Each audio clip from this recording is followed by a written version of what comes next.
प्राचीन समय की बात है। एक नगर में चंद्रभान नाम का व्यापारी रहता था। उसका कारोबार दूर दूर तक फैला था, परंतु वह स्त्रियों के प्रति अत्यधिक आसक्त था। नगर में ही लावण्या नाम की एक सुंदरी थी, जिसकी बुद्धि भी सौंदर्य जितनी ही तेज थी। चंद्रभान उस पर मोहित हो गया।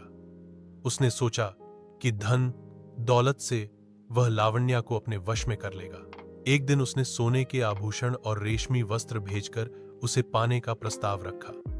लावण्या ने मुस्कुराते हुए स्वीकार किया, पर मन ही मन सोच रही थी, धनवान पुरुष अपने घमंड से अंधा हो जाता है।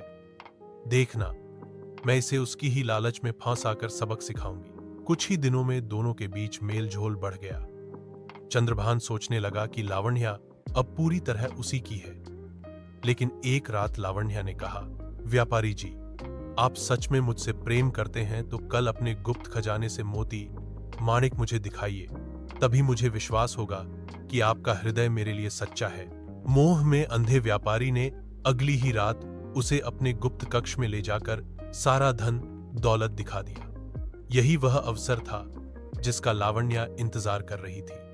उसने ध्यान से खजाने का स्थान और उसकी चाबी देख ली। अगले ही दिन जब व्यापारी बाहर गया, लावण्या ने उसकी हवेली से सारा खजाना उठाया और नगर छोड़कर चली गई। जब चंद्रभान लौटा तो न धन था न लावण्या। उसे समझ आया कि यह सब उसके त्रिया चरित्र का खेल था, स्त्री की बुद्धि, चतुराई और छल की गाथा।